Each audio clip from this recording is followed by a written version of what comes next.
Today we have a buddy of mine on the show. He is a fellow podcast host of OK Zoomer on Spotify, a student at Brooklyn Technical High School, an aspiring entrepreneur, and an advisor to different youth nonprofits.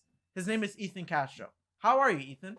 I'm doing pretty well. Thank you for having me on today. It's an honor to be able to be on the Daniel Idfresne Show for the first time, and hopefully not the last.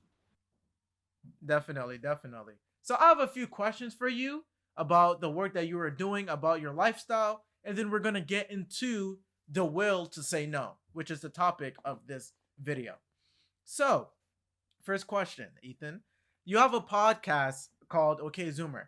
Can you tell us a bit about that podcast? All right, so this podcast is a for Zoomer, by Zoomer. Zoomer's slang for Generation Z, as you probably know. It's a little bit of a twist on Boomer, because I know there's a lot of kids my age and there's a lot of kids Daniel's age with the same age that are struggling with different issues that Daniel has already solved, that I've already solved on a small scale and individually, but some of our advice could help them, and vice versa. They have different solutions that I don't have.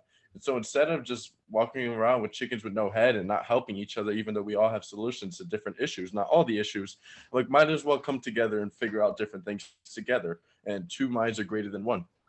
And so, with that being said, I also know that there's a lot of kids and there was a famine of intellectual discussions, whether it's because no one's in school or maybe that's just not a trend. The trend is to talk about politics and the new dance on TikTok.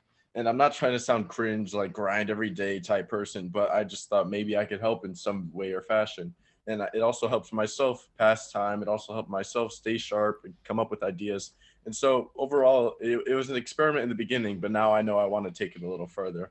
And so I'm very glad it has been able to give me opportunities like being on the Daniel Idfresne Show. Definitely, definitely. I've been on the OK Zoomer podcast. Trust me, there are very intellectual discussions on the OK Zoomer podcast. There's an episode with Stefan. Great, he have some very great teens on the podcast that you may not be hearing of because a lot of the time our culture today incentivizes TikTokers rather than intellectual teens who have potential and could very much change the world that we live in. Ethan, I have another question for Wait, you. let me butt in. I'd also say that a lot of the intellectual teens are not very captivating, and so that's not a fault of the people of the other teens. We have to understand that a lot of people have short attention spans. They like entertainment, and so instead of being like those shamans or people that get an awakening and grow long hair and wear tie dye shirts, we have to be as relatable as possible to convince as many people that this strategy works or this way's a better way for them. And so that was just something I'd like to add. That is a good answer. Second question, Ethan. Brooklyn Tech, also my school, we know is a pretty rigorous school. How do you balance schoolwork with your other projects? Because you're definitely doing a lot of things in the world that the average teen is not doing. A lot of our classmates, they already burn out after writing the title to an essay, right? So how do you balance your schoolwork and your other projects that may not relate to school? Well, I realize so there's 2,000 kids in Brooklyn Tech that excel, and those 2,000, their priority is school. And so I'm like, am I going to compete with 2,000, for a lack of a better term, robots in a sense? Or am I going to try to be like a hybrid student that focuses on this and this, but also prioritizes school on top in the realm of academics, not family and such?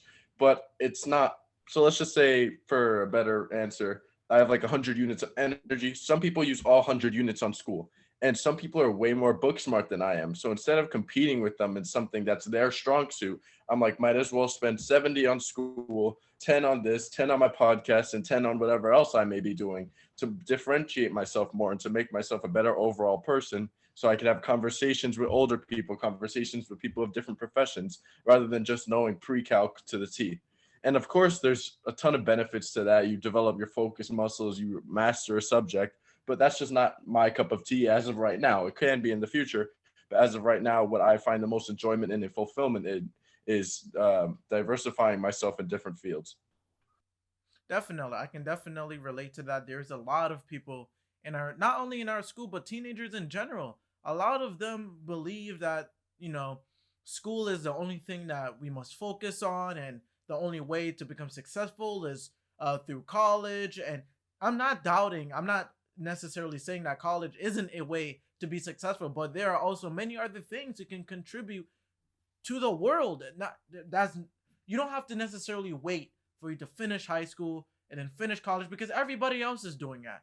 If you have the time, put some time into doing something else that would change the world in your small way. It doesn't have to be something huge because if everybody decided that they want to change the world in a small way that they want to, then it can go a long way when we're looking at it in the collective. Yeah, and that's to say, like, if you start now, you have a head start by at least 6 years. The way the trends are going, people don't know what they want to do until they have their master's degree. So if you start now with anything, it'll be much greater.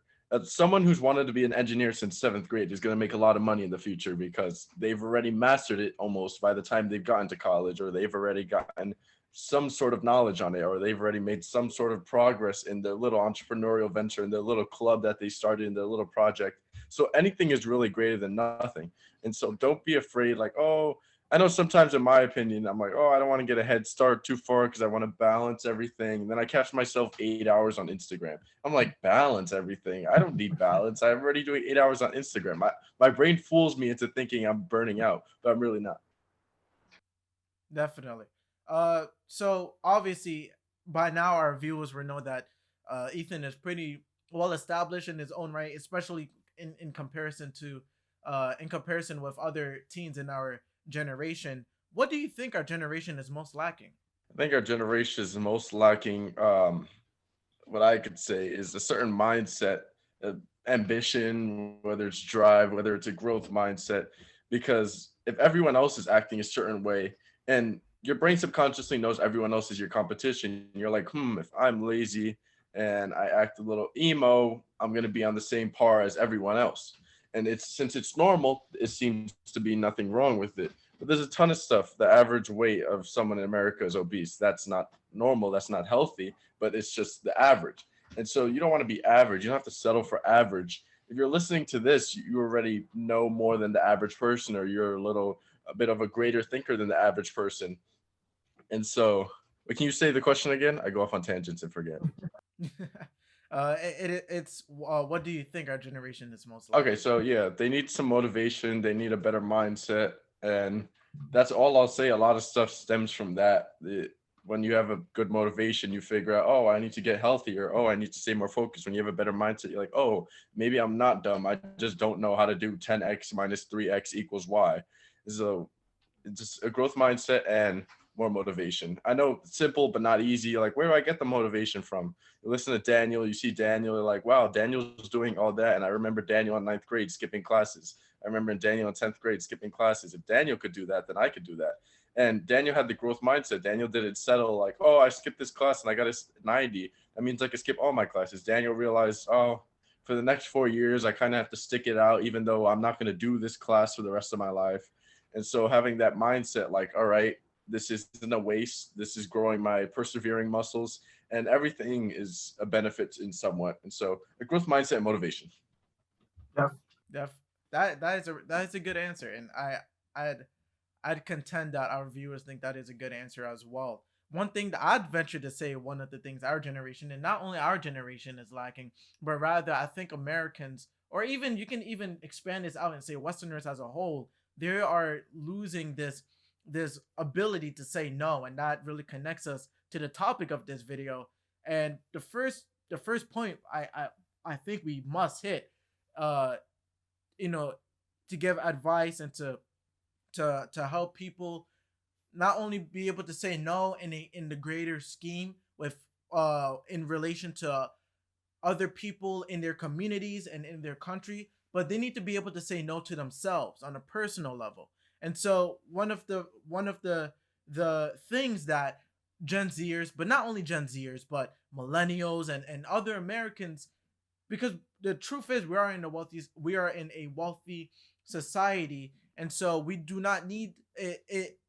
It is not becoming the best version of yourself is not as pressing as an issue as it would be if you were, for example, in a society that was not as well off. Because if you were in a society that was not as well off, then becoming the best version of yourself is a matter of life or death. But we have the option to kind of I guess avoid that battle with ourselves to become the best versions of ourselves because we have so many commodities and because we have the ability to just say no because we are in a wealthy society. And so the first point I want to hit is the ability to say no in your personal life and how this relates to adopting good habits. And so, Ethan, if you want to start us off with that. Yeah, so at this age, if you're listening to this, you're probably under 20, and it's easy to say no now because there's not a lot of risk. There's no one asking you if you want to start this or if you want to take this major in college. Like right now, all you have to say no to is if like not Daniel, if John Doe says, "Oh, you want to go smoke," you say no, and so your muscles to say no and your muscles to be decisive grow a little bit bigger. And so right now, it's like training camp for all of us, and you want to be trained before you get into the real field rather than being a rookie when you have to show out.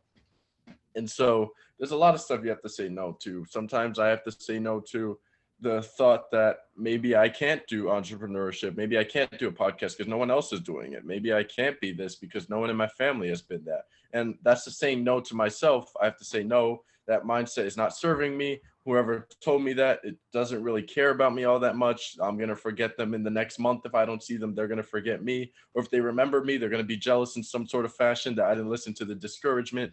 And so sometimes you have to say no to certain mindsets, to certain mental models, or certain thoughts that intoxicate your brain or contaminate your brain. Because sometimes you're like, oh, I want to go on TikTok, but you have to say no. I know I want the dopamine. I know my brain has been getting it for 8 hours for the past 8 months. But you know what? Let's cut it down an hour. I'm not saying quit. I'm not saying be somebody that rebels whenever someone says you won't make it, because everyone kind of has a reason to saying everything. So if Daniel's dad tells him, Daniel, just be an engineer, that's it. You don't have to be this. You don't have to be president. Daniel could be like, his dad is coming from a proper place. Parents are supposed to be a little more conservative, not politically, but less like tell your kid to play it safe because it's more secure and more stable. And you're supposed to be successful, like despite your parents' advice. No one really told their kid to be an actor in Hollywood. No one really told their kid to be this or that. Some parents are like that, but most aren't. And so sometimes you have to say no. Doesn't mean you have to be rebellious, because I know some kids, like when they hear this, they're like, I'm gonna say no to everything. I'm gonna be Superman. I'm gonna grind. I'm gonna be at the gym 8 hours. I'm gonna read 20 hours a day. But you also have that balance. I think one I think one point that you make that I want to kind of elaborate on for this point of saying no in your personal life is the fact that you said that, if you're watching this, you're probably under 20 and you have the ability to say no to the little things now. And that is something that we see people of all ages not being able to say no to. If you're not able to say no to eating a cake rather than eating something that is healthier for you, how are you going to say no when your boss wants you to complete something that you think is not appropriate for you to complete? Or maybe how are you going to say no when your friend group is you're under pressure from your peers to do something that you know is not right? How are you going to say no to your friends if you are unable to say no to yourself? And so that is I think that's something that we need to kind of I think that's something that we need to focus on, at least for this part of the podcast, the inability for people to say no to themselves. Ethan, what do you think people can do to essentially be able to say no to themselves? Because I personally for me, the way I look at it is the ability to say no is the first step of improvement. If you see my speech on Nicodemus and self-improvement, self-improvement, at least according to the Bible, and I think it has a lot of merit in real life, self-improvement comes in two stages: the ability to say no and to provide barriers for yourself by saying no, and then the second stage is you actively starting to seek out good habits. And so, well, I guess what I'm trying to ask, or what we should talk about a bit, is how do people complete the first stage? How do they say no and set those barriers? All right, so there's a lot of things. I know Gen Z, to go on a little tangent, Gen Z has a hard time with crucial conversations. There's a lot of memes like they can't ask for extra ketchup, or when their coffee tastes bad, they're not willing to give it back and ask for an exchange. So there's a lot of things you got to say no to. And right now, it's little things. Like if your friend asks you for homework and they're chronically asking you for homework and you know it's for their best interest for them to start doing it, you can say no. Don't say no to me because sometimes I need the homework, but you could say no if your brain's, well, I like to look at it like this: your brain and mind are different. Your brain is what's in your head and your mind is like what's overarching controlling it. Some people argue that your consciousness is like a field around your head.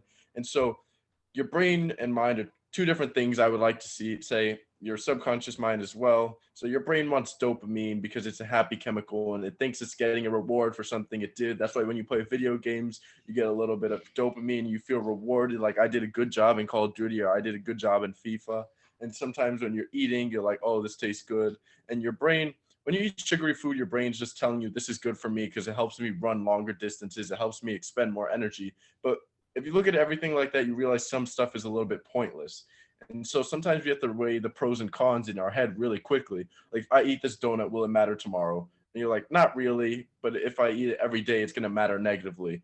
And so if you're even going to forget it in the next 30 seconds, like when you eat something bad, you're going to forget it in the next 30 seconds. It was going to taste good in the moment, but you're going to forget it then. And then you also have to say no to other things because you don't want to be in social situations and everyone's saying yes to it and you have to go along and you have to say yes as well. You have to be an individual, like Daniel said. I There was a point that you were talking about within that response, and you talked about now in this day and age, our dopamine or our reward system in our brains are being constantly hijacked by our phones, by the food that we eat. And so I think, or I know that for a fact, one of the response mechanisms or one of the great things about being a human being is being conscious. So despite the fact that your reward system is ringing, hey, this donut is pretty good, I'm getting sugar so I can run more, you know that, hey, no, this, I don't really work out that much. I'm probably working an office job or I'm in school all day, and if I continue eating this donut, even though my brain is telling me, hey, yes, I know from my consciousness, because this is something that animals don't have, right? They animals who are not conscious, they act based solely on our reward system. But us as human beings, we have that ability to say, well, my brain is telling me, yes, masturbation is pleasurable, or eating a donut is pleasurable. However, I know this is not good for myself, and that essentially goes back to the idea of having a will, being an individual, right? If you surrender yourself, your consciousness, your logos to these animalistic instincts, because that's what it really is, animalistic instincts, that those are the instincts that animals adhere to. We adhere to the rational being, right? Kind of like what Immanuel Kant says about us having a natural being and a rational being, right? In order for us to cultivate and to improve our rational being, we need to be able to act outside animalistic intentions. And so I think that is being able to say no, again, being able to say no to yourself when it comes to, for example, eating foods that are not good for you. That is important for you to become an individual with will. And you may think, you know, uh, Daniel, usually when we talk about individuals having will, we talk about it in the political sense where, I have my own beliefs and I want to talk about my own beliefs. Your individual will start at you becoming the best person that you can become. And I think that is something that many people today lack. They don't understand that. And so it really starts, and, I'm a real believer in doing things from doing the small things, because those small things, they will, your ability to say no to the small things, your ability to do the small things will eventually tell you or give you a sense of how well you're able to do the big things. It is only when you can finish the small projects you can do the big projects. And so, like, your brain has a mind of its own. So sometimes you want to do something, but you realize there's no positive benefit to it. There's only pleasure that comes out of it. There's no satisfaction or anything. So you got to have like a quick to-do list mechanism in your mind. I mean, quick pros and cons in your mind. So you're like, what's the benefit of this? What's the negative of this? Am I doing this just for feeling? Am I doing this for long-term things? Because your brain doesn't realize what you're doing. Your brain doesn't realize what's fake and what's not fake. So there's a study that you showed a picture of a puppy and you get some chemical release in your brain, and you thought of a picture of a puppy walking into a room and you get the same chemical release in your brain. So that's why when you, as Daniel said, when you masturbate, you feel a certain way because your brain doesn't know what's going on. And then You do, but you do. your brain eventually catches up and your brain's like, wait, you're just wasting energy to feel a certain way. There's no positive benefit of this. There's no use. And so in that sense, you have to check yourself sometimes, and you're like, am I, what I'm doing, is it serving me in any ways? Because sometimes you do something and you get pleasure from it, but then long term it's only detrimental. And that doesn't mean you have to eat food for fuel, because I don't even do that, or eat for performance. I eat for pleasure too sometimes, not all the time, but for most of the times. I know I can't control everything because my mom makes certain things, and I know some of you guys don't have the liberty of buying your own food or being wherever you want to be, because sometimes you have to be home, whether it's for one reason or another. But you have some sort of autonomy. And I know some people trick themselves into thinking, when I get to college, I'm going to be so disciplined, or when I get to college, I'm going to be so free. We have a sense of freedom now.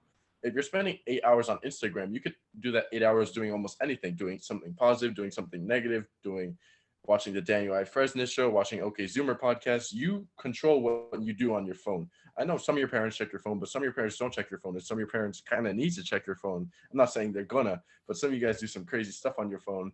And you just have to realize, like, sometimes you have to think, if someone's watching over me, what would I be doing this right now? If I saw myself third person with my mouth open looking at pixels on a box that I'm holding on my phone, is that like rational? Like, what am I doing? Am I doing this for the chemicals? Am I just doom Yeah, scrolling yeah, for hours and hours? And so there was a joke Joe Rogan said, that looking at your hand for hours is better than looking at your phone. yeah. I mean, I think you hit the nail on the head. Being able to ask those questions, being able to question your reward system or to question your animalistic instincts is what makes you human. It's the rational being. And Immanuel Kant, he extends this and say this is why we are all worthy of respect. That's for another video about rights and whatever. But being able to ask those questions, being able to question yourself, to question your animalistic instincts, and is being human, and to be able to say yes or no to those questions and act on those questions and act on that answer is what makes you a better individual. And so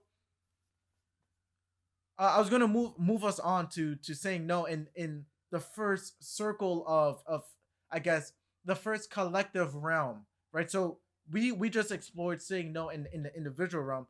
We're gonna expand a bit, and we're gonna explore saying no in the closest, the collective realm closest to you, which is your friend group, your friend group essentially. And so if you want to start this, you want to start, the saying no in your friend group. If you want to start, what you think about Well, that, if Ethan, we you want can to start the do so. closest circle, we can start with our family. Sometimes your family wants to go out and eat this elaborate meal, but you know that you've been watching yourself, and you know you can't. Sometimes it's hardest to teach your family, or it's hardest to tell your family what to do, even if it's for their best interest, because they saw you when you were born. So they're like, what does this kid know? Even if they're not doing it consciously.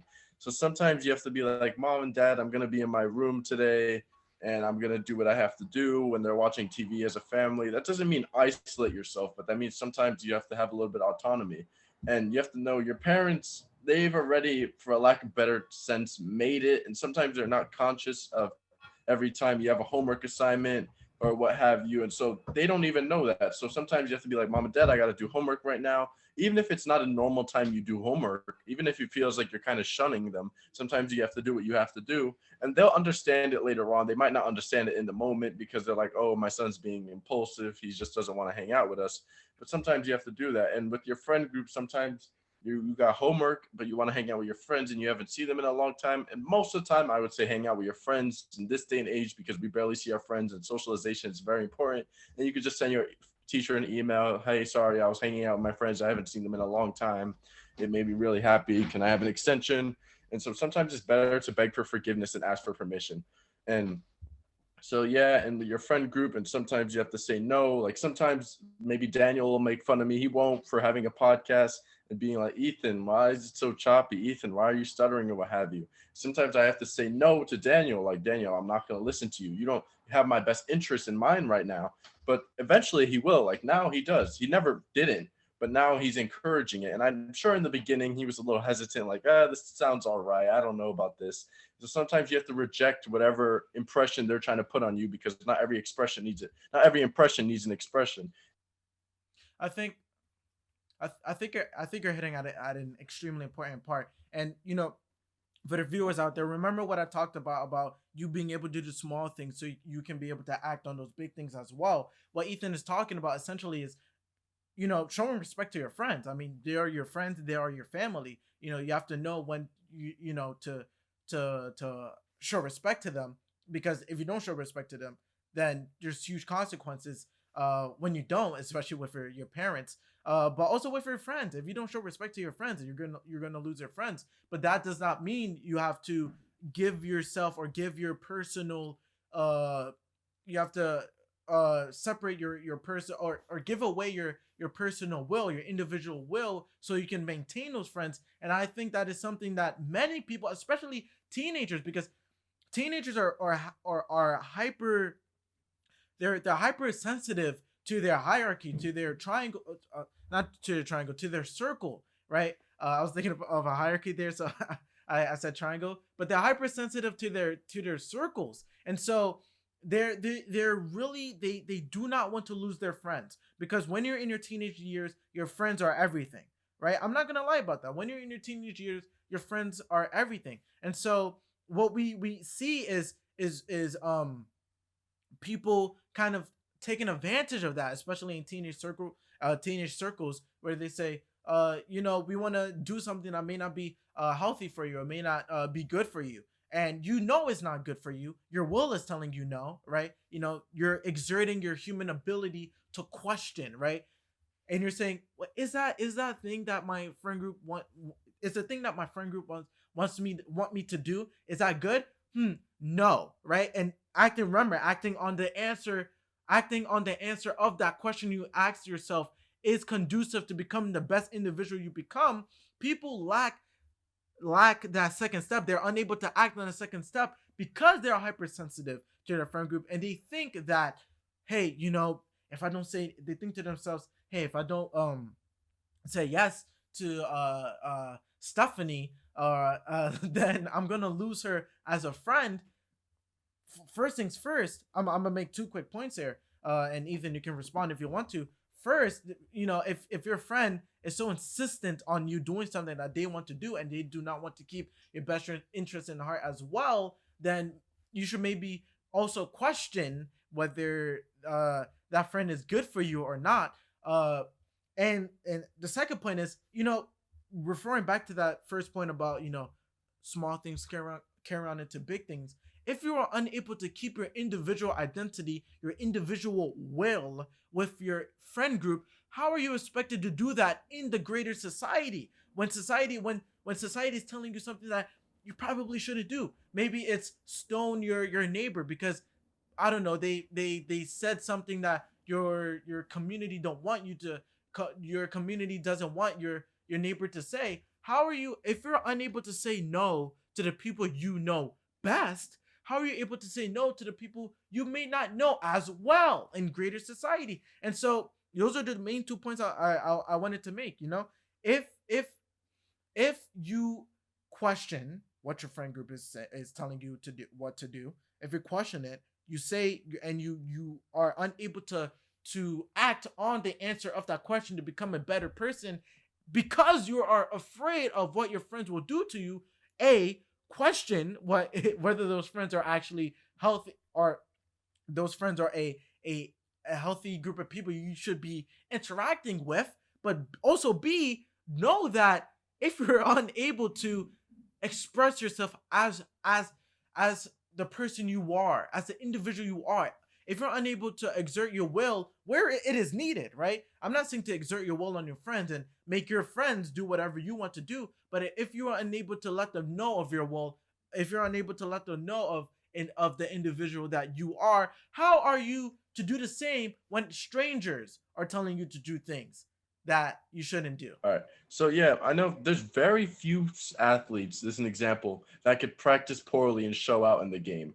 And you can't expect yourself to be lollygagging during practice and walking around and expect yourself to show out in the game. I know there's a lot of people that think when you turn 18 years old, there's a chemical mixture that covers your body on the inside and you become super vigilant, super motivated, and you have all this testosterone, or you have all this energy.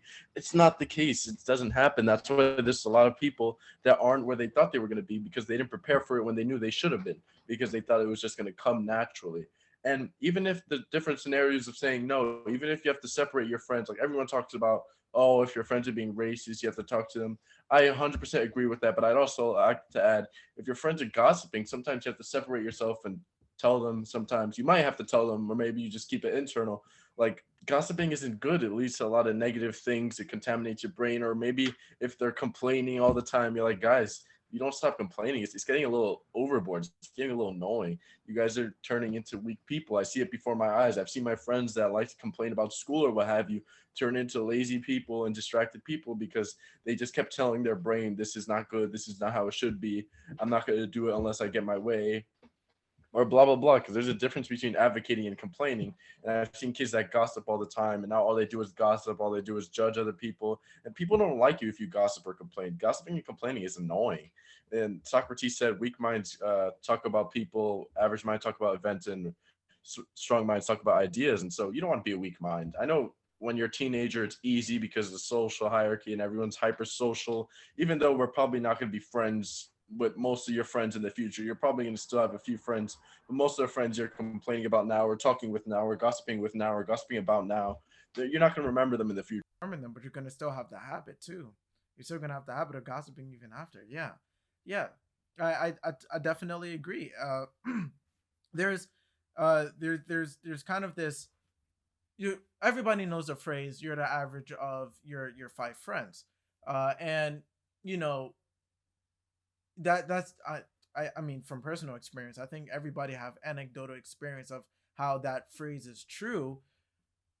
That that that fact, that posit, that you're the average of your five friends, makes it even more important that you are able to express your will to your other five friends, or you're able to find the five friends that are able to respect you as an individual, and as a matter of fact raise you as an individual. If About the yeah, five friends, you can also, if you don't have a lot of friends, you can also help your five friends improve.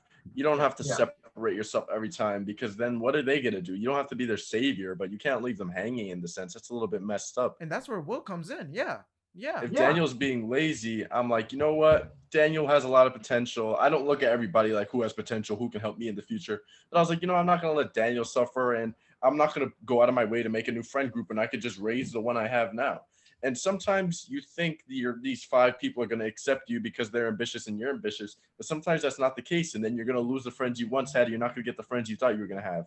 So sometimes you got to think, oh, this advice says this advice says work 100 hours a week, but I don't want to burn out. So sometimes you have to think for yourself. And as Daniel said, you have to have personal will. You can't just listen to what this guru is telling you, or what this finance guy is telling you, what this mindset guy is telling you. You have to think for yourself sometimes. And so, yeah. definitely. So Ethan, you alluded to the next portion of the next topic we have to explore, within the topic of saying no and having a will, and that's saying no to authority, and specifically, when is it fine to say no, and when is it fine to defer to defer to authority. And you kind of touch upon it with your parents, where sometimes, where you said, your parents may have your best interest at heart, and that's probably a time where you want to defer to authority figures in your life, which will be your mom and your dad.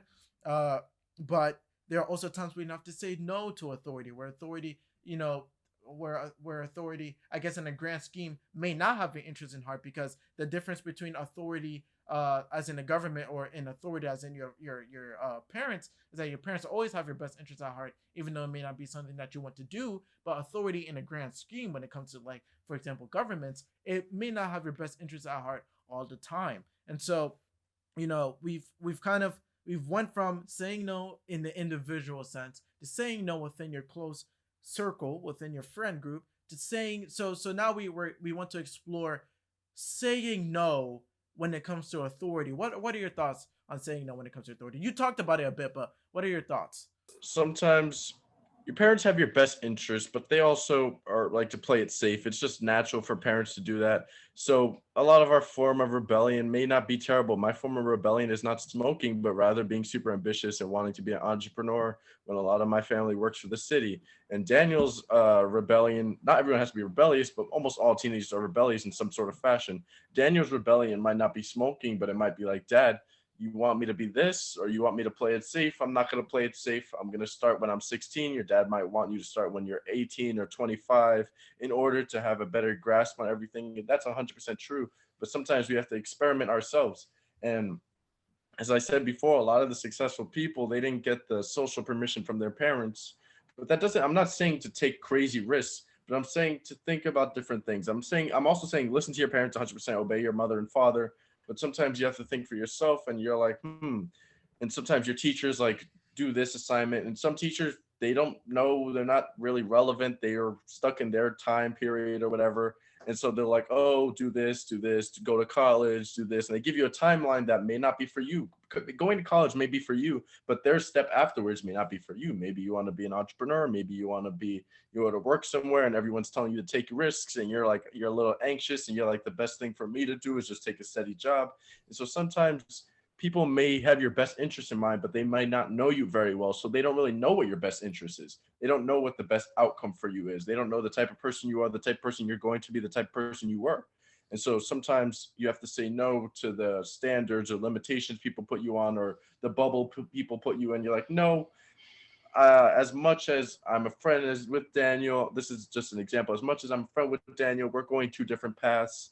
He believes in this and I believe in this. And so, no, me and him are not going to do this, or no, me and him are not exactly the same. I know people like to put everything into bubbles because it's much easier for them rather than tailoring a time path for you. So sometimes your high school is like, oh, go to community college or go to city college so you could play it safe and so you could transfer out afterwards. But I know for me, this is just an example, I can't take the state or city college route to Ivy League because I know how easily I get distracted. And so they don't know that about me though. And so sometimes I have to take what they say with a grain of salt. I can't completely ignore it because everything has a little bit of truth. Everyone says something for a reason in itself, as even if it sounds kind of whack or what have you. There's a reason. Maybe my parents say take a city job because it's stable. There's a reason they may tell this person this thing because it's stable or it's safe. And a lot of people don't want to be the reason you fail, but there's also they could be the reason that you take the big risk and you get the big reward. A lot of people don't want to tell Daniel to take this big risk because with big risks come big failures, but also a big risk, even though it's less probable, become big rewards. And so sometimes you have to say no, and you kind of have to find out on your own. You can't put yourself in a little box. Pretty. I that answer is pretty good. I when I look at this topic of saying no to authority, it's interesting. This topic is interesting because I think we have a bit. I think our culture right now incentivizes people to say no to every single grain of authority, every single piece of it, and so there there there's there's there's a there's kind of like this incentivization, or people are being incentivized in the culture, in our culture today, to say no to authority for the sake of saying no. And the result of that is people missing uh good advice from authority figures who give advice, like parents, and this this kind of descent to chaos, the unknown. If you want to talk about the chaos and order dynamic, uh um if you want to talk about this chaos and order dynamic, where people are, we need some authority in our lives. We need a government. We need people to defer to things like the Constitution, to laws, in order for us to be able to interact with each other and to be able to express ourselves in a society. But we have a culture where it is expedient for somebody to, for example, to become famous, or to get money by essentially taking dumps on authority that many would contend isn't necessarily tyrannical. Yeah, I mean, authority is very important. We all need guidelines in one sense or another, but we don't need programming. And I see why some people are repelled because they feel like some people feel like what's guidelines is programming, and some people feel like what's programming is actually guidelines. So some people, they don't have an understanding of why something's there. Why can't I curse in front of kids? Why can't I run in front of cars? Why can't I do my own thing? Why can't I become an actor? And there's almost a reason for everything. And so if I didn't listen to all the school's policies, I'd probably be failing right now. I might be kicked out of school, and there's a reason for that. But I don't have to listen to all of the school's programming to play it safe in high school, play it safe in college, and then get a job from there. Because a lot of people praise whether it be entrepreneurs or politicians, but nobody tells people to become those. And so sometimes you have to take your own route, and sometimes you have to realize like what they're doing, what they're saying, why are they saying this? You don't have to immediately, some people, their immediate response is ignore it or do the opposite of what they say because they're rebellious or what have you. But there's a reason. Daniel's parents are like, Daniel, don't go out after 8 o'clock. And Daniel's like, what the heck? What happens after 8 o'clock? Blah, blah, blah. And Daniel doesn't want to learn what happens negatively. So he'd think, all right, why are they telling me this? All right, that's good. Versus his parents telling Daniel, never go outside, never do this. It's dangerous outside. Daniel's like, wait, is this programming in a sense, or why were they misinformed? Because I know a lot of authorities misinformed and they tell misinformation to people that they're supposed to be authority over. And so what I'll say is think, why are they telling me this? Is it rational? Because don't be one of those kids that are like, I'm different, I'm immediately going to say no to whatever the teacher says. I'm going to be the funny kid in the class. I'm going to be the kid that goes his own way. And so just take a step back and reflect on whatever is being told to you or whatever advice you're being given or whatever guidelines are being put around you. I know I haven't really thought about this enough, so this might not be the answer you're looking for. This is the answer I have. I I think that a lot of so we kind of like explored the culture to incentivize people, uh I guess, deferring or not deferring but saying no to authority almost way too many times, and there's not a healthy balance. I there's kind of this climate within the West right now where everything, uh I guess there's kind of this deconstruction of all authoritative concepts, and not only concepts, because they're these because authoritative uh things that we adhere to don't only exist in the abstract, but they exist in the concrete. uh there's kind of this deconstruction of everything that we adhere to. For example, science, right? There's this notion that like science is the work. I guess postmodernists would say science is is the work of a certain group who want to assert their power onto other groups, and that's how you get, you know uh, critical theorists saying that it is epistemic violence to not know, to ignore other ways of knowing. What How do we rebound? And I might trip in this too. How do we rebound from this over glorification, I guess, of people saying no to authority when authority is really what is necessary for us to act in our individual capacity to become the best versions of ourselves in certain situations? Yeah, okay. So I would say some people are placed in your life to give you a great piece of advice that could take you somewhere or help make a connection and everything. And so we also have to realize like sometimes we no, most of the time I'd say always listen to your parents. There's no reason not to listen to your parents. Your parents might think a certain way that you disagree with, but try to listen to them and try to take their advice because as I said, they have your best interests in mind. And so in order to not reject authority, we also have to realize, why is the authority there? Why do we have a principal? To help keep the school in order. Why do we have teachers? To help teach the kids? As much as you may think they're indoctrinating you or Or giving yeah, you bad yeah. advice, they most Or of the you can time they're expand giving it. you Yeah. quality advice because they have experience. And so we also see with a lot of people that don't hate authority and they reject all authority, they turn into people with their master's degree that don't know where they want to go because they didn't listen to being an engineer. Because who wants to be an engineer? They're just telling me that's so I could be a robot. They didn't listen to being a teacher because who wants to be a teacher or what have you. And then a lot of the times they wind up going back to school and they wind up getting their teacher's license, or they wind up going back to school and becoming an engineer.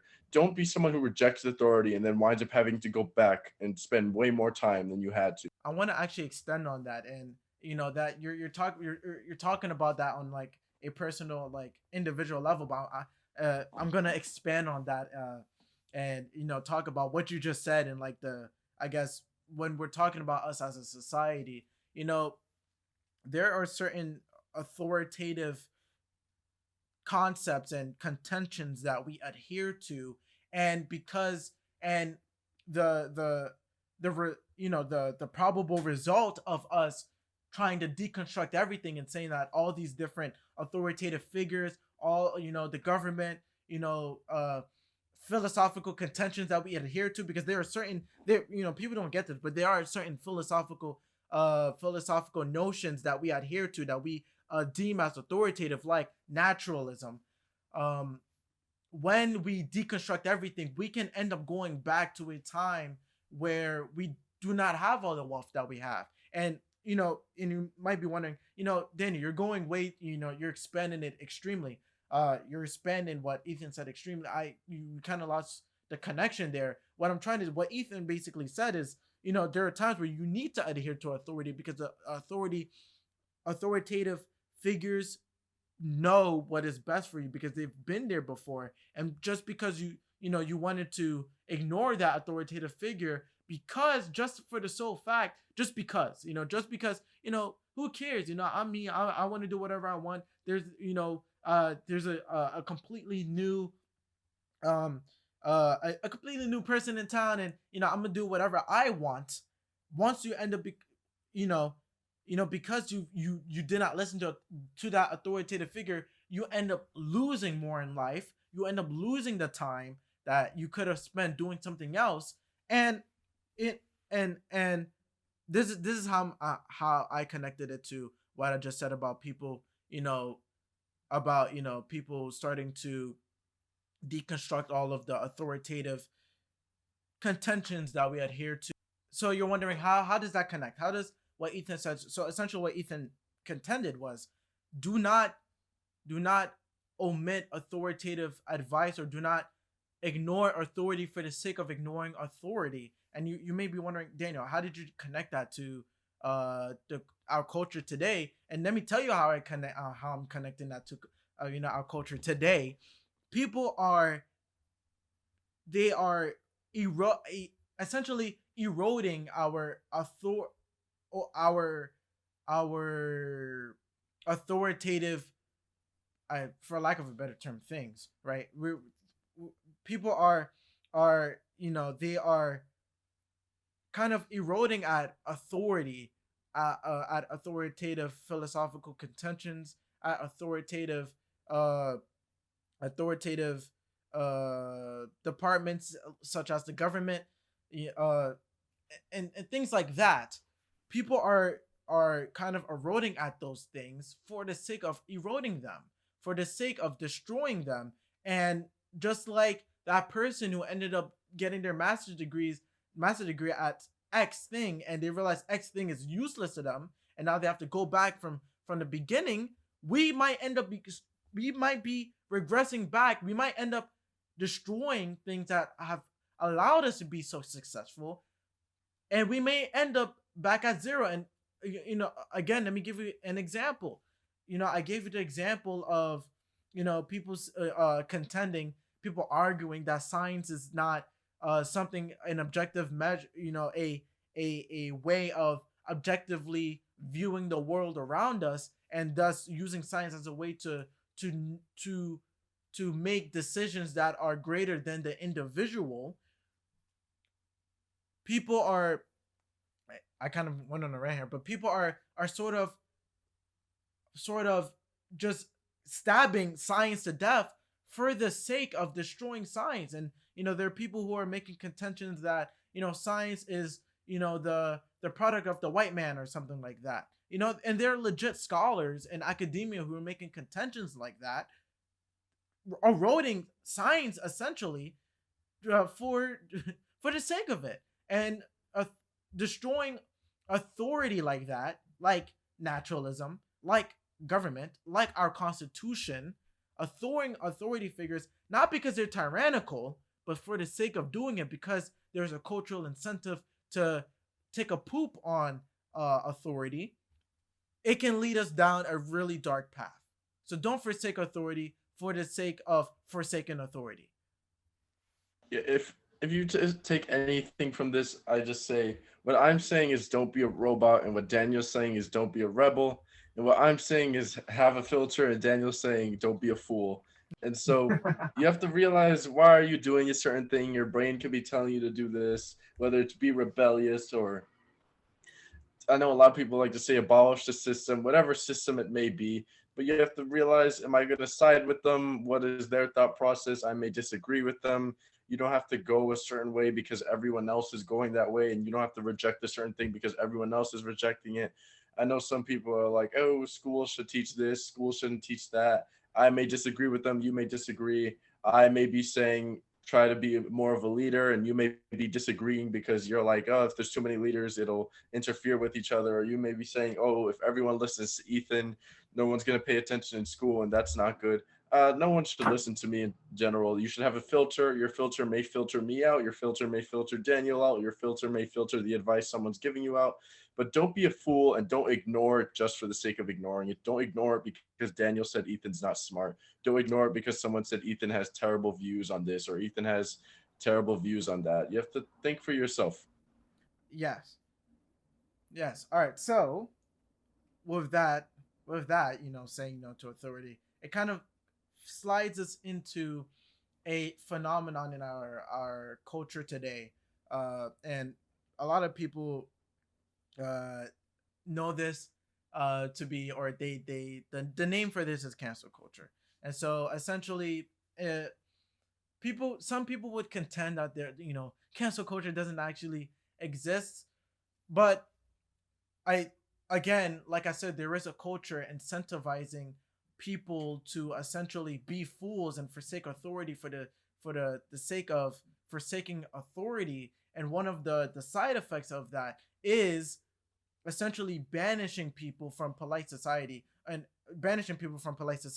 what are those people who are being banished? People who realize that authority has a central role in their life, that authority does provide order, that science does provide an objective reality that we all adhere to, that our constitution has its uses, and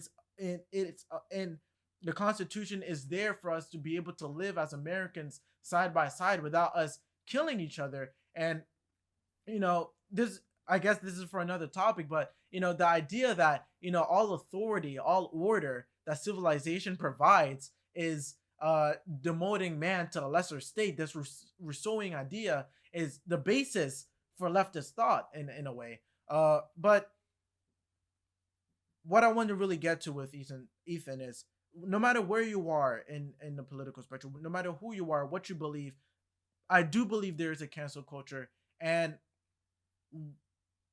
what I guess Ethan can start us off here. What are the ramifications for not saying no to people banishing you from polite society for any reason at all? Okay, so I could not host a podcast out of being scared of being canceled. Daniel could not host his show out of being scared for being canceled. But we decided we'll take the small risk, sorry for my cat, of having a podcast, of having his show, and because we feel like it could help people. So we'll take the risk because the reward is great. The reward is helping people, which is the greatest reward you can have, the greatest satisfaction you could have. And so I'd like to say Daniel and I have the goal. We're going to filter a little bit because we don't want to be canceled before we can make an impact, but we're not going to filter everything. We're not going to just be submissive to whatever they tell us to say, or be submissive to whatever they tone to tell us to say it. So we're going to say what we want to say, how we're going to say it with a filter, of course. We're not going to just be shameless and what have you. But we have to understand, like, a lot of kids don't share their mind because they feel like, what if I get canceled? What if I get canceled for telling the class stop making fun of this teacher because the teacher is actually pretty cool? You guys are just a little bit annoying. Because I know some of you guys have probably felt that your class has been annoying, but you didn't want to say anything because you didn't want to be the odd one out. And so you just go with the flow. And so sometimes I'd say you got to be an individual. You have to take the risk of being canceled. I'm not saying be shameless or what have you, but don't be so weary and don't be so filtered because Daniel could just talk about pop culture, and there's no ramifications to talking about pop culture. But Daniel I wants to talk about philosophy, which has a lot of negative, I guess, risks associated socially.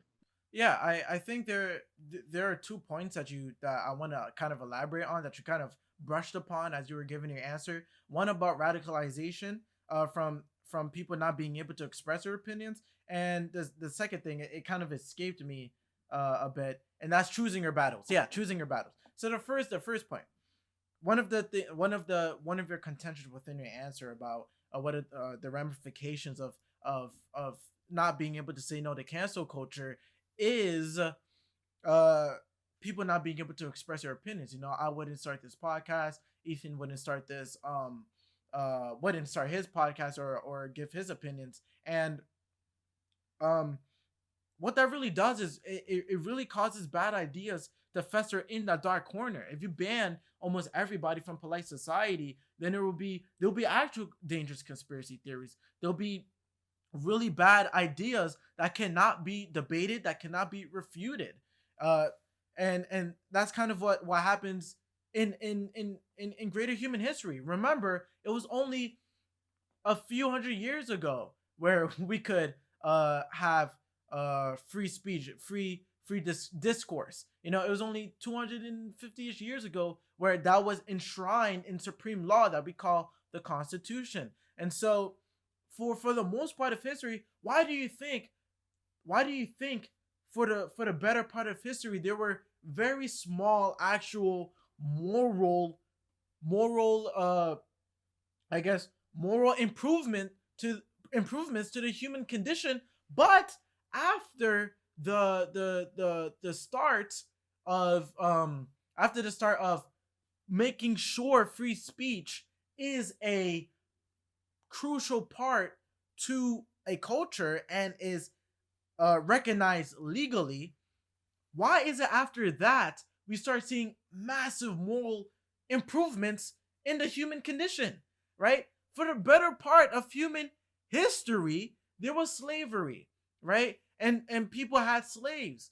But if you talked against the fact that people had slaves, right? If you talked against the fact that people were racist or sexist or X or Y or Z, you would get essentially, I guess, you would get destroyed by other humans who think, well, no, I'm not gonna. They essentially canceled you, but not in the digital sense, in the literal sense, right? If you spoke out against their morality. And we even seen this in America, even though we had free speech enshrined in the Constitution. People say, well, if I was a person back then, I would have been an abolitionist. Statistically speaking, most people would not have been an abolitionist, and the abolitionists were getting huge blowback for speaking their mind.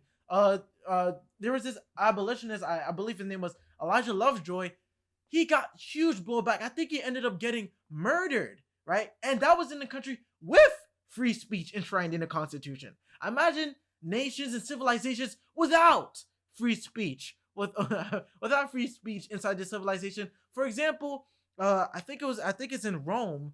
There were people who were converting to Christianity, and the blowback was they would get killed. How so? By thousands of people watching you fight other Christians or fight different things. I believe that what happens in Rome, and people can fact check me on that. But that's what happened for the betterment of human history. That's what happened. You questioned the status quo. You questioned the morality of other humans. You questioned slavery. You questioned sexism. You questioned racism. You would get killed.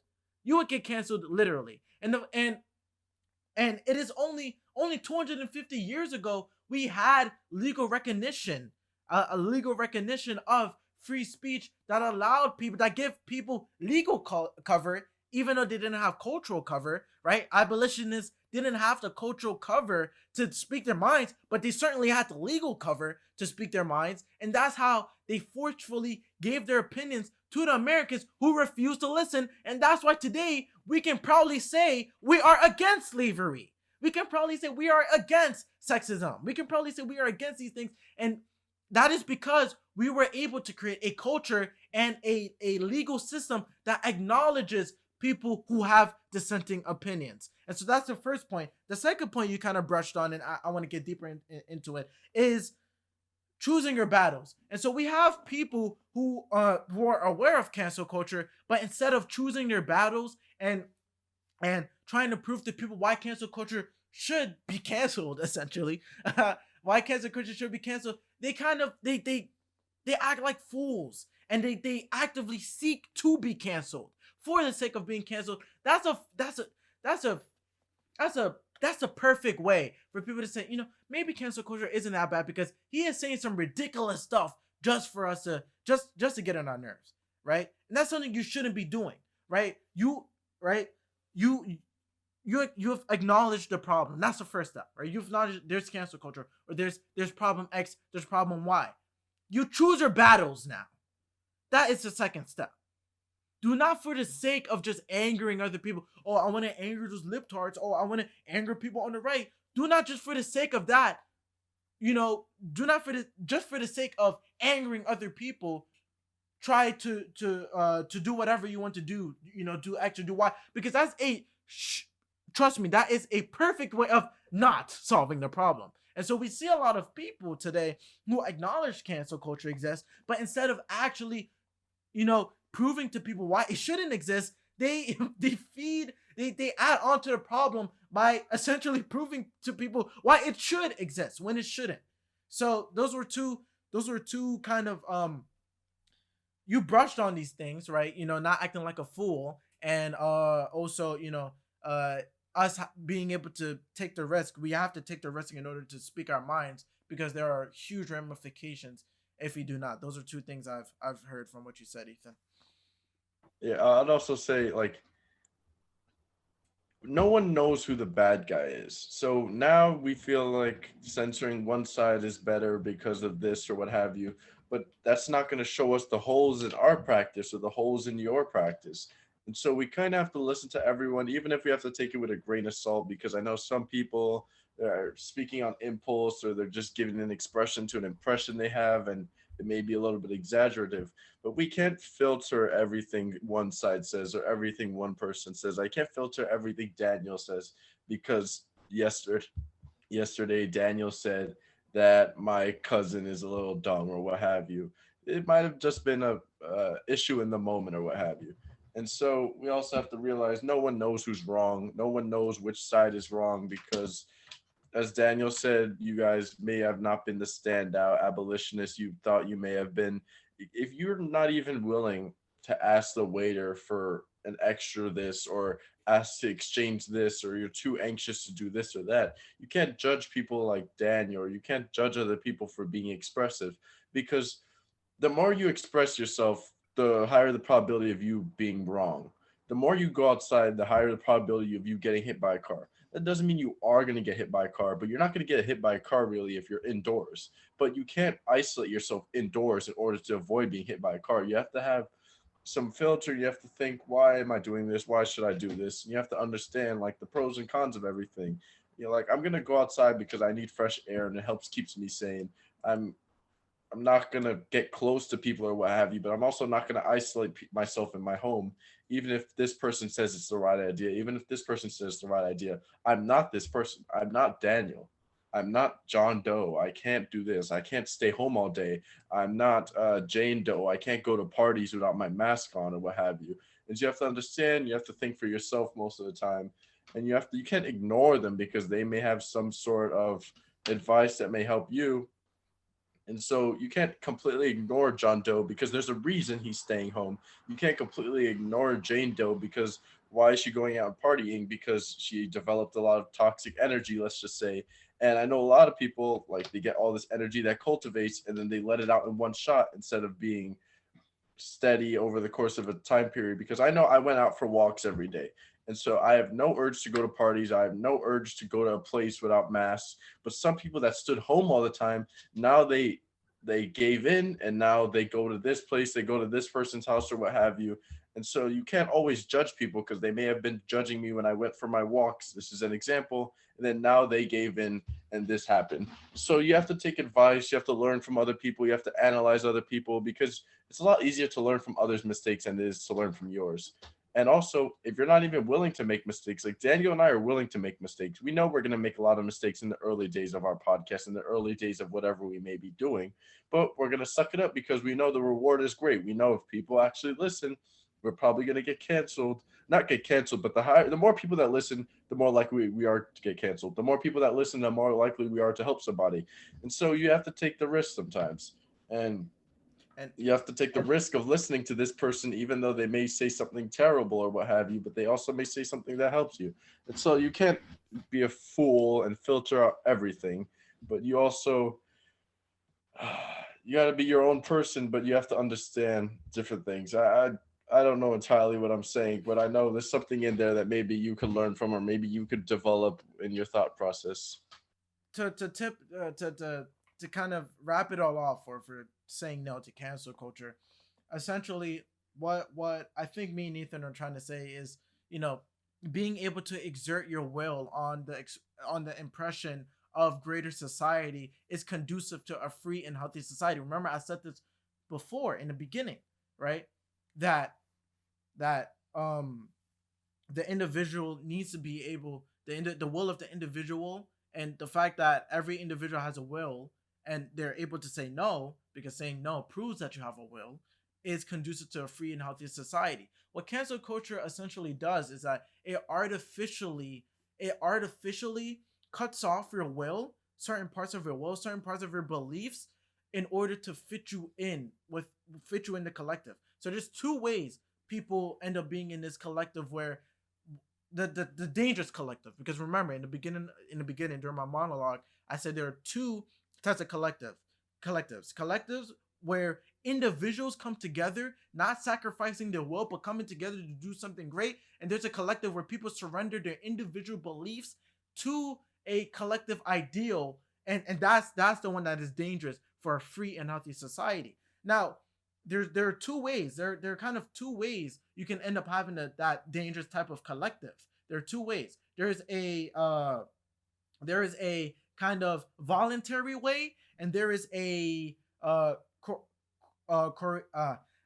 kind of I kind of don't have water in my throat right now, but kind of this coercive way of making people submit to this collective, giving their will to be a part of this collective, right? There's a voluntary way and there's a forceful way. The voluntary way is what we see a lot today. That's not the cancel culture variant. That is people, for example, remember when we talked about the friend groups, not being able to say no to your friends and assert your will. There are people who are unable to assert their will within the collective, and so they just go along with whatever their group is saying, whatever beliefs that their group is saying as a collective, not as an individual, right?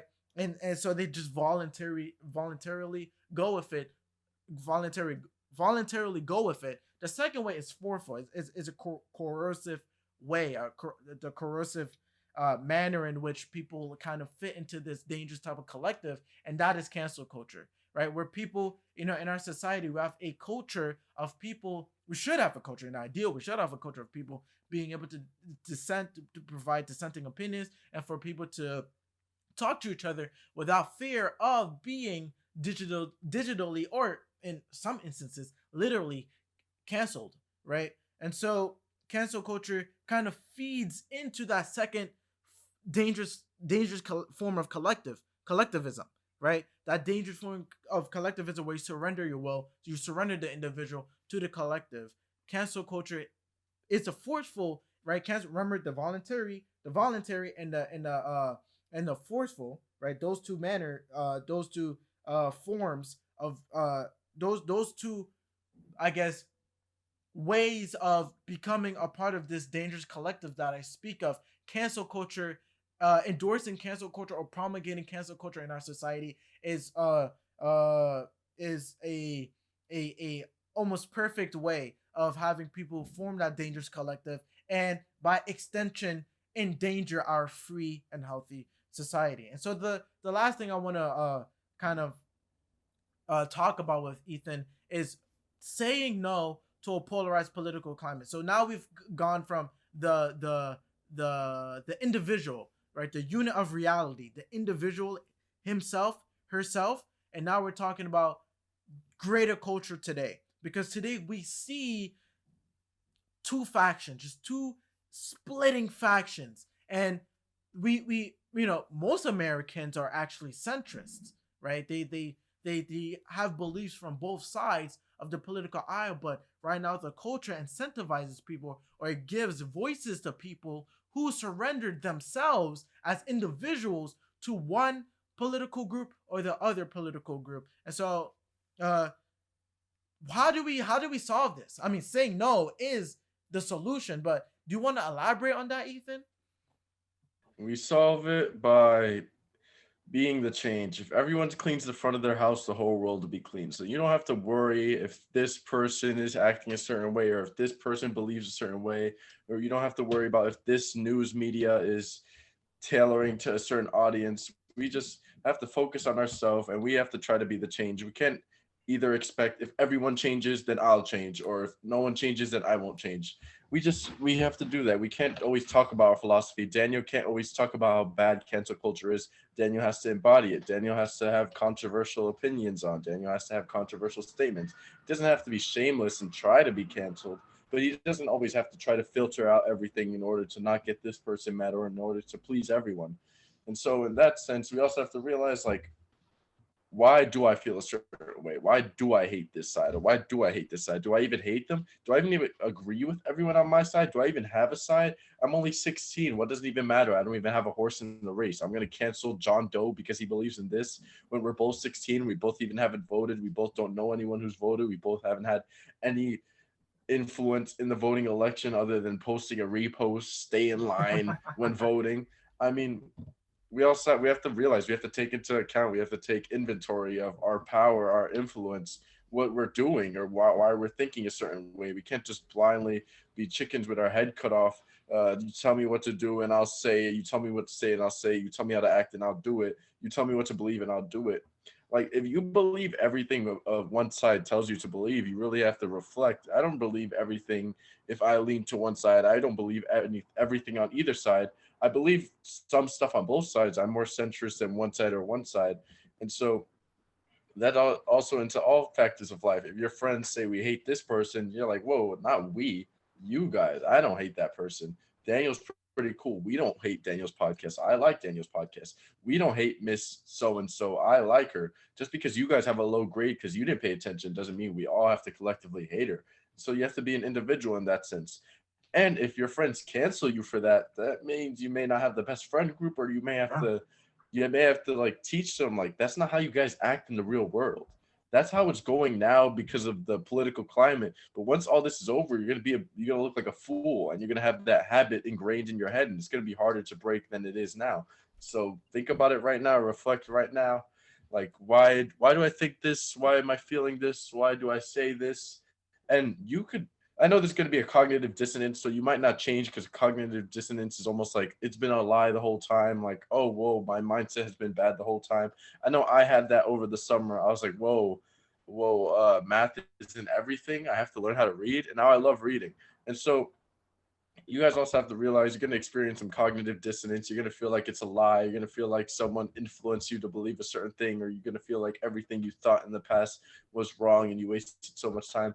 But all you could do is reflect on the past and think about the future and stay in the present. And so, with that being said, embody your philosophy, be the change you want to be, and clean the front of your house. Because if Daniel and I clean the front of our house, our block will be clean. I almost want to end the podcast there. I think that's a perfect answer to that. I honestly do. And you kind of circled back to the beginning of the podcast where we've said, right, saying no to yourself as an individual, saying, no, I'm not gonna just do nothing today and I'm gonna clean the front of my house today. I'm gonna become a better version of myself today and tomorrow, and until I am unable to anymore. That is the fundamental, that is fundamental for us solving this political, this polarized climate that we have today. I think you've spelled it out perfectly. So I guess I'll give my my final remarks on it, and we can end the podcast there. I agree with Ethan. Look, we have to start from the beginning, and we need to be able to say no to ourselves. That is the first part. Be able to question what you're doing, and acting on that answer is a prerequisite to becoming the best version of yourself, to becoming an individual with a will. And that's what Ethan gets to in his answer. And it that expands from yourself to society in totality. Guys, you there's, people are so they put off improving themselves until tomorrow. And so the fact that you're unable to say no to yourself means that you're unable to say no to your friends. The fact that you're unable to say no to your friends means that you cannot say no to authority, when authority may not have your best interests at heart. Being unable to say no to authority definitely means you can't say no to your other citizens who wish to ban you from polite society for simply having views that they do not agree with. And if you're unable to say no to all of these things, how are we able to come back as a country, as not only America, but many countries in the West? How are we able to come back together and to be able to talk to each other and to be able to acknowledge each other as individuals with will, if we cannot acknowledge ourselves as individuals with will?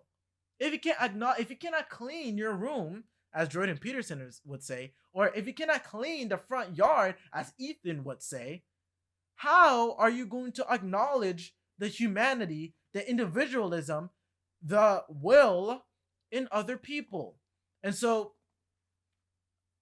I'm going to end it there, because I think we don't even need to elaborate more on that. If you want America, if you want Europe, or let's get more specific than Europe, the UK or France or wherever you may be listening to this right now, if you want our climate to be less polarized, first you need to acknowledge and cultivate and improve on the rational being. What is a rational being? Again, like I've said again, it is the ability to question your animalistic instincts and to improve on that animalistic. That's what makes you a human. That's what makes you an individual. And the fact that we are able to will something out that is completely separate from those animalistic instincts is what makes us worthy of rights, as Immanuel Kant would say, right? And so if we really want to start treating each other as individuals again, if you really want to be able to treat ourselves as a society rather, as individuals with opinions worth respecting and respectfully disagreeing with, you need to be able to say no to yourself. With that, I would like to thank you for listening to the Daniel Idfresne Show, watching it if you're watching it on YouTube. Ethan, it was a great conversation. Definitely we need to have you on the podcast more. I hope this is not the last time you'll be on the Daniel Idfresne Show. Hopefully not. It's an honor to be here. I'm glad to contribute in any sort of fashion. For those who are listening, if you like the conversation, make sure to leave a subscription if you enjoy this content and you want to see more. Donate if you support my work. If you support Ethan's work, go check out the OK Zoomer podcast. He has some amazing people on the podcast. If you want a different perspective on how America is doing, or how the human experience is continuously cultivating, as people continue to live and to share their experiences. If you want to see it from the angle of a Zoomer, go check out Ethan's podcast, OK Zoomer. And with that, I would like to thank you for watching. I'll see you next time. Later.